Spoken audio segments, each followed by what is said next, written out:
आज अभी इसके पिछली क्लास में हमने कंप्लीट किया है कॉम्प्लेक्स सेंटेंस का एडजेक्टिव क्लॉज। एडजेक्टिव क्लॉज बनाते कैसे हैं, एडजेक्टिव क्लॉज बनाने के लिए किन रिलेटिव प्रोनाउन का और किस रिलेटिव एडवर्ब का हम किस जगह पर किस प्रकार प्रयोग करते हैं, उसको हमने बहुत अच्छे से समझ लिया है।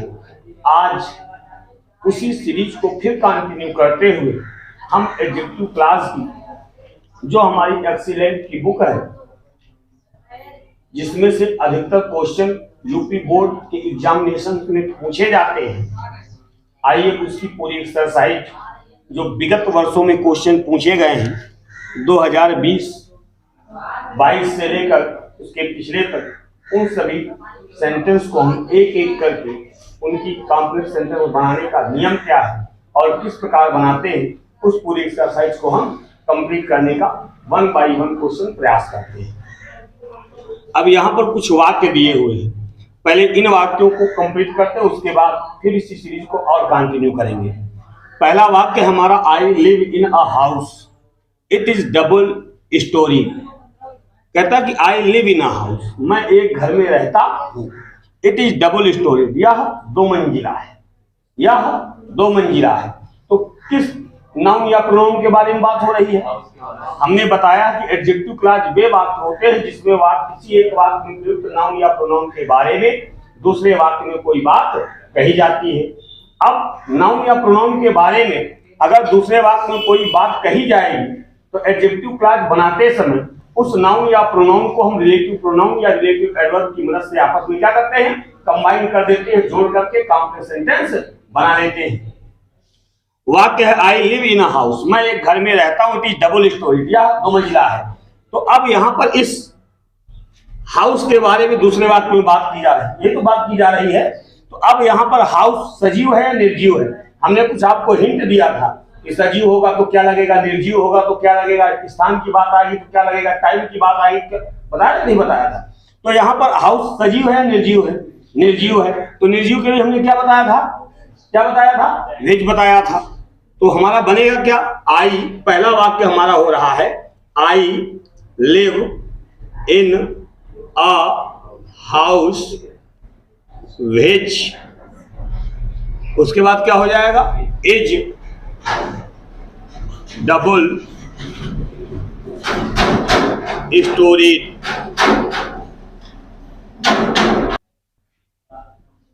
आई live in a house which is double storey. Next वाक्य है मोस्ट इंपॉर्टेंट वाक्य, कहता है Lord Wellington fought the battle of Waterloo very tactfully. अब यहां पर एक शब्द आया है वाटरलू, ये हमारा ईडियम में भी आ सकता है। कहां पर आ सकता है? वाटरलू का मीन्स क्या होता है? वाटरलू का मीन्स हमारा होता है टू डिफीट, पराजित होना। क्या होता है? To defeat. ध्यान रखना, ये हमारा इडियम में करके 4 ऑप्शन दे देगा, उसमें से पूछ लेगा। वाटरलू मीन्स क्या होता है? पराजित होना होता है। तो चलिए वाक्य हमारा क्या है कि Lord Wellington fought the battle of Waterloo very ट्रैक्टफुली।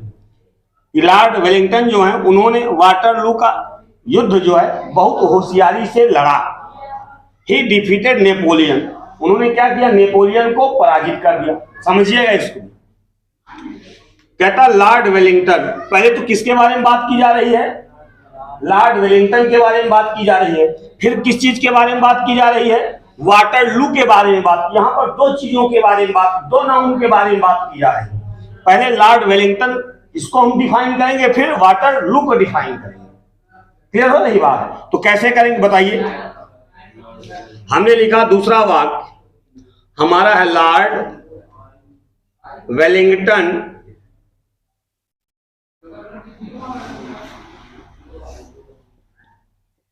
आप लोग चाहे तो इसको ऐसे पहले आप अपने आप करने का प्रयास कीजिए।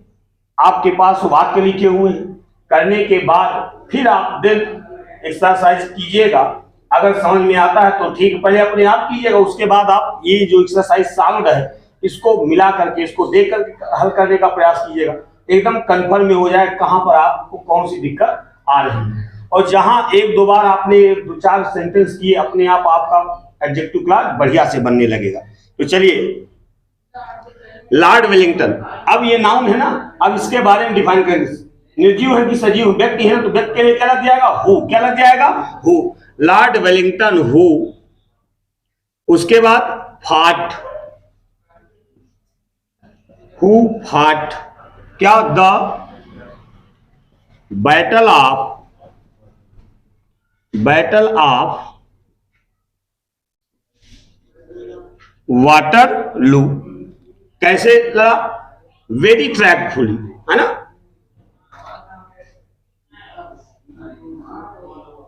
Very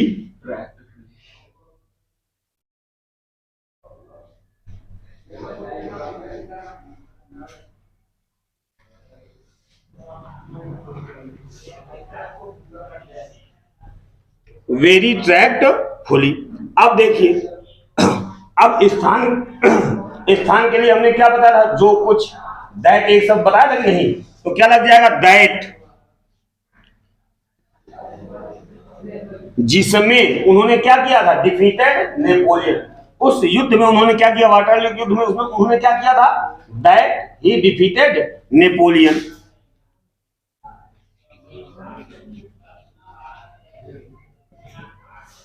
defeated Napoleon.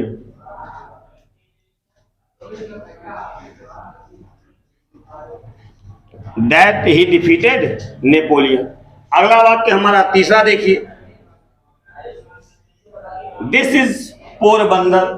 This is Porbandar. ये सभी विगत वर्षों में क्वेश्चन पूछे गए हैं। दिस इज पोरबंदर, यह पोरबंदर है। एम के Gandhi was born here, Mahatma Gandhi यहाँ पर पैदा हुई। अब हियर आ जाए, यहाँ पे कौन शब्द आया है? हियर। तो काहे को शो कर रहा है? किस चीज को शो कर रहा है? प्लेस को शो कर रहा है। प्लेस को शो कर रहा है। और हमने शुरुआत में नाउन क्लॉज में एक नोट लिखवाई थी, अगर वाक्य में दिस दैट का प्रयोग हुआ कि कर्ता के रूप में हुआ, तो उसको कहाँ बदल लेते हैं? इट में बदल देते हैं। कहाँ बदल देते हैं? इट में। अगर बदलना है तो बदल लीजिए, नहीं तो आप लगा सकते हैं, कोई दिक्कत नहीं है। तो क्या हो जाएगा हमारा? इसको हम क्या करेंगे? It is Porbandar.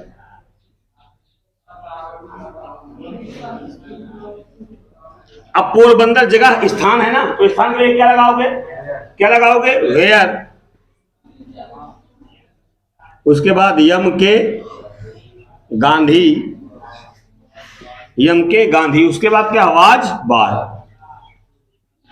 Was bar. Clear हुआ कि नहीं हुआ? बताइएगा। अगला वाक्य है, the boys have come back, they went to Delhi last month. समझना, the boys have come back, लड़के वापस आ गए। कौन से लड़के वापस आ गए हैं? They went to Delhi last month, वे पिछले महीने दिल्ली गए थे। तो यहाँ पर किसके बारे में बताया जा रहा है? लड़कों के बारे में बताया जा रहा। तो जब हम कंबाइन करेंगे इसको, तो रिलेटिव प्रोनाउन या रिलेटिव एडवर्ब का प्रयोग कहां पर करेंगे? बॉयज के बाद, बॉयज के बगल में। तो क्या हो जाएगा? हम इसको लिखेंगे द बॉयज। अब बॉयज के लिए क्या लगाए? रिलेटिव प्रोनाउन या रिलेटिव एडवर्ब में क्या लगाए? Who. Yes, the boys who went to Delhi, कब? Last month. क्या हुआ? Have come back, have come back. ये हमारा हुआ। उसके बाद अगला वाक्य देखिए, some people die for some noble cause. कुछ लोग मर जाते हैं, सम नोबल केस, किसी अच्छे कार्य के लिए।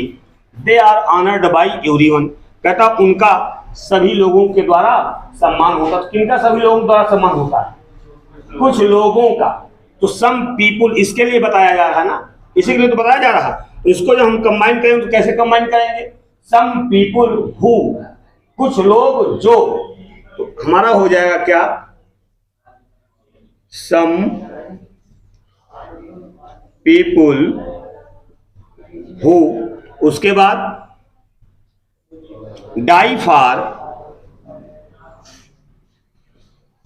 सम noble cause are honoured by everyone, are honoured by everyone कर दीजिएगा, डॉट डॉट कर दिया है। उसके बाद छठा वाक्य देखिए, इसको समझिएगा, इस वाक्य को भी। जरूरी नहीं कि वाक्य में सिर्फ एक बार ही या एक जगह ही रिलेटिव प्रोनाउन या रिलेटिव एडवर्ब के प्रयोग के बारे में बताया जाए। वाक्य समझिएगा और ये देखने का प्रयास कीजिएगा क्या यहाँ पर किसी दूसरी जगह पर भी किसी नाउन या प्रोनाउन के बारे में बात की जा रही या नहीं। अब इस वाक्य को हम देखते हैं। वाक्य है हमारा, वाक्य क्या है? The traveller was hungry, the traveller was hungry, यात्री भूखा था। ही वॉज थर्स्टी, वह प्यासा था। ही केम टू माई हाउस, वह मेरे घर आया। ही बेग्ड फॉर फूड, और उसने भोजन की मांग की। दो जगह दो नाउन या दो प्रोनाउन की बात हो रही है। पहले किसकी बात हो रही है? इस ट्रेवलर के बारे में बताया जा रहा है कि यात्री जो क्या था, भूखा और प्यासा था। कहां आया? मेरे घर आया। जहां उसने क्या मांगा? खाना। कहां मांगा? घर आकर मांगा ना, तो घर एक प्लेस हो गया, प्लेस के लिए क्या लगाओगे? वेयर। और उसके बाद ट्रेवलर एक व्यक्ति हो गया, उसके लिए क्या लगाओगे? क्या लगाओगे? कंफर्म है। ध्यान रखना, एक एक पॉइंट ध्यान रखना, तभी कंफर्म होगा। तो इसको हम कैसे करेंगे? इसको हमने किया the traveller who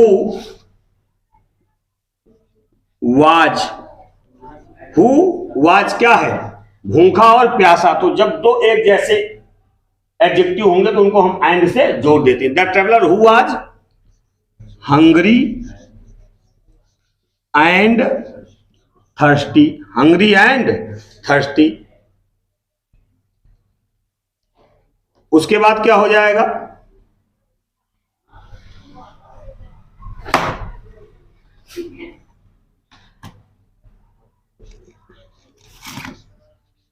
hungry and thirsty क्या करता है? Came to my house, hungry and thirsty came to my house. अब देखो, घर के बारे में बात करने लगा ना, घर के लिए क्या लगाओगे? क्या लगाओगे? वेयर। उसने क्या किया? आकर के क्या किया? Begged for food, where. अब इसको देखिए, यहां पर दो लगा, एक ये लगा, एक ये लगा। Where he begged for food. Clear हुआ कि नहीं हुआ? अगला देखिए,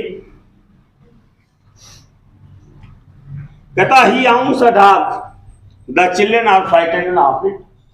कहता उसके पास एक कुत्ता है, बच्चे उससे डरते हैं। अब उसके पास एक कुत्ता है जिससे बच्चे डरते हैं, ये तो होगा। हिंदी में अर्थ निकालो तो क्या हो जाएगा? ही आउंस अ डॉग, सातवां, ही आउंस अ डॉग। अब इसके साथ क्या कर दे?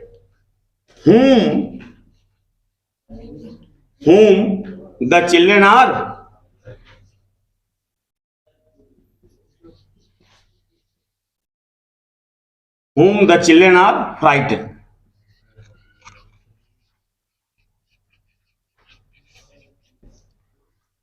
क्लियर हुआ कि नहीं हुआ? क्लियर हो गया? इसको जल्दी से कंप्लीट कीजिए, मिला लीजिए अगर आप लोगों ने किया, कितना आप कितने क्वेश्चन सही हो रहे हैं। नहीं सही हो तो सही करने का प्रयास कीजिए, उसके बाद और आगे एक्सरसाइज को बढ़ाते हैं। इसके पहले हमने 7 क्वेश्चन कंप्लीट कर लिए थे, अब फिर उसी में हम 7-8 क्वेश्चन और ऐड कर रहे हैं। मतलब जो भी हमारे इंपॉर्टेंट क्वेश्चन हैं, जो विगत वर्षों में पूछे गए हैं या जो हमको लग रहे हैं ये आपके लिए यूजफुल है, उन एक्सरसाइज में से उन वाक्यों को हमने चुन करके आपके सामने यहाँ पर लिखा है और उनकी हम सिंथेसिस एडजेक्टिव क्लास में बना रहे हैं। ये वाक्य है, पहला है इसका क्वेश्चन नंबर 8 कि I have a watch, the watch gives correct time. अब यहाँ पर किसके बारे में बात की जा रही है? किस नाउन या प्रोनाउन के बारे में बात की जा रही है? वॉच के बारे में बात की जा रही है। और वॉच हमारा कैसा नाउन या प्रोनाउन? सजीव है या निर्जीव है? निर्जीव है। तो जब सिंथेसिस बनाएंगे तो क्या हो जाएगा? हमारा हो जाएगा I have a watch, watch, और क्या लगा दें, which gives correct time. Clear हुआ? अब उसके बाद नेक्स्ट वाक्य है 9वां कि आई हियर द न्यूज। समझिएगा इसको फिर। वाक्य है हमारा कि I hear the news, I went to hospital, the hospital is not far from my house. कहता मैंने समाचार सुना, मैं अस्पताल गया, अस्पताल मेरे घर से जरा दूर नहीं था। अब पहले सबसे पहले किस चीज के बारे में बात कर रहा है? कहता जब मैंने समाचार सुना मैं अस्पताल गया जो मेरे घर से ज्यादा दूर नहीं था। इसको हिंदी में बनाना, जब तक हिंदी सही नहीं बना पाओगे सिंथेसिस कभी नहीं बना पाओगे, कन्फर्म है। तो इसको कैसे करेंगे? हमने इसको किया कि when I hear the news, when I hear the news. उसके बाद क्या हुआ? I went to hospital. अब इस हॉस्पिटल को मेंशन कर रहा है ना, जो क्या है, आई वेंट टू हॉस्पिटल। उसके बाद क्या करेंगे? Which is not far from my house. Clear हो गया? तीसरा वाक्य है, मतलब 10वें नंबर का, कि you have put my book at a place, show me the place. ये वाक्य क्या है? You have put my book at a place, तुमने मेरी किताब को किसी स्थान पर रख दिया। शो मी द प्लेस, मुझे वह जगह दिखाओ। तो यहां पर किस चीज के बारे में बात कर रहा है? बुक के बारे में बात कर रहा है। पहले तो हमको ये देखना कि नाउन या प्रोनाउन क्या क्या है। नाउन या प्रोनाउन चूज करने के बाद फिर हमको ये देखना किस चीज के बारे में बात कर रहा है। अब यहाँ पर बताओ, you have put my book at a place, एक नाउन हमारा ये है, एक नाउन हमारा क्या, द प्लेस। अब बात काहे के बारे में कर रहा है? किताब दिखाने के बारे में बात कर रहा है कि स्थान दिखाने के बारे में बात कर रहा है? काहे के बारे में बात कर रहा है? स्थान के बारे में। तो क्या हो जाएगा? Show me the place. क्या हो जाएगा हमारा वाक्य? Show me the place. और उसके बाद क्या करेंगे? वेयर। क्या करेंगे? Where you have put my book, you have put my book. Clear हुआ कि नहीं हुआ? बताइए। अगला वाक्य, I bought a pen few days back, I bought a pen few days back, I have lost it. यहां पर भी देखना, कहता कुछ दिनों पहले मैंने एक पेन खरीदा। आई हैव लॉस्ट इट, मैंने इसे खो दिया। तो मैंने किसे खो दिया? वह पेन खो दिया जिसे मैंने खरीदा था। ये तो होगा। तो इसको बनाओ जरा, देखो बना पाते हो? जल्दी से बनाओ।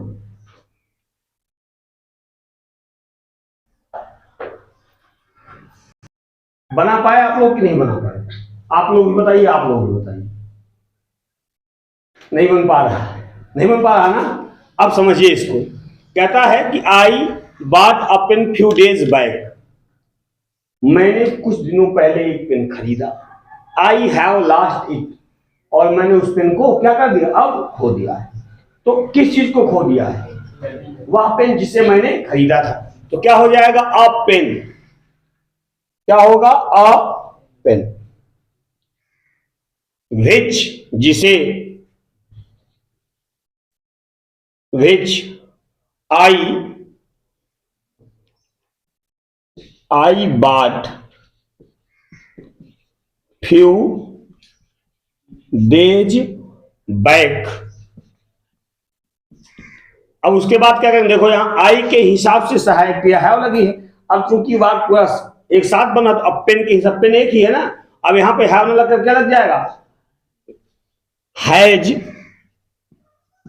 Last it. तो हमारा बन गया a pen which I bought few days back, few days back has lost it. Have lost, हाँ इट हटा दो, हैव लास्ट, क्योंकि पेन के बारे में बात कर रहा है, हैव लास्ट। क्लियर हुआ? या इसको और कैसे बना सकते हो? अ पेन ना,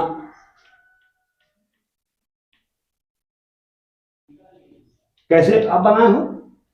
I have lost a pen which I bought 2 days back. I have last a pen which I bought few days back. हाँ ये भी बन जाएगा, ठीक है ना, कि I have last a pen which I bought few days back. ये भी आपका सही है, गलत नहीं होगा, दोनों तरीके से बन जाएगा, ठीक है। अगला बात क्या है? Will you give me the watch, it is on the table. अब इसको देखिए, कहता will you give me the watch, क्या आप मुझे वह घड़ी दोगे?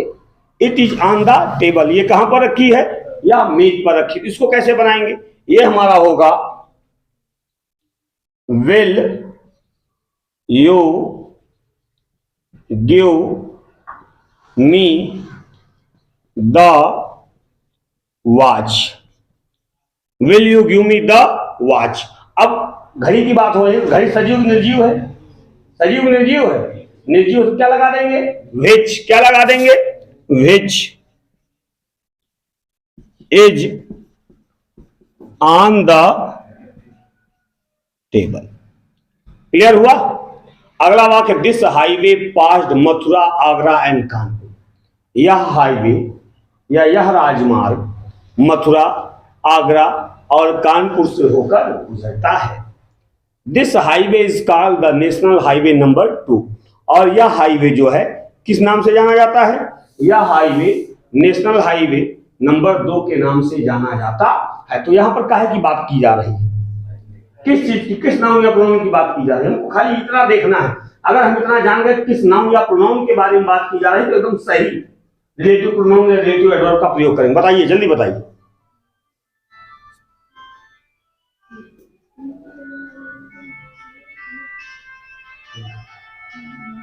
अब बात यहां पर किस चीज के बारे में की जा रही है? हाईवे के बारे में बात की जा रही है। तो क्या करेंगे हम? इसको देखिए, हमने लिखा दिस हाईवे, दिस हाईवे। अब हाईवे ये भी हमारा निर्जीव ही चीज है, निर्जीव है कि नहीं? तो क्या लगा देंगे? Which. This highway which, this highway which क्या? पास्ड, कहां से कहां तक? थ्रो मथुरा, कामा क्या हो जाएगा? आगरा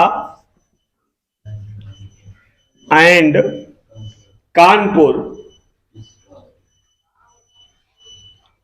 इज कॉल्ड, क्या कहते हैं? Is called the national highway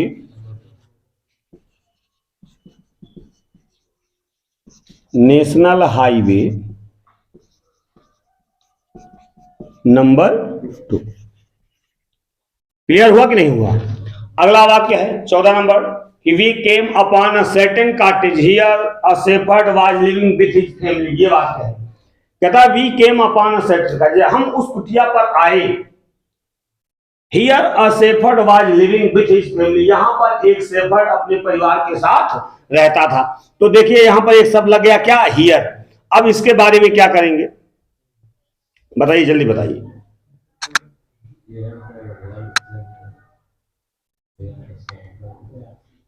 बताओ भाई, कहाँ के बारे में बात हो रही है?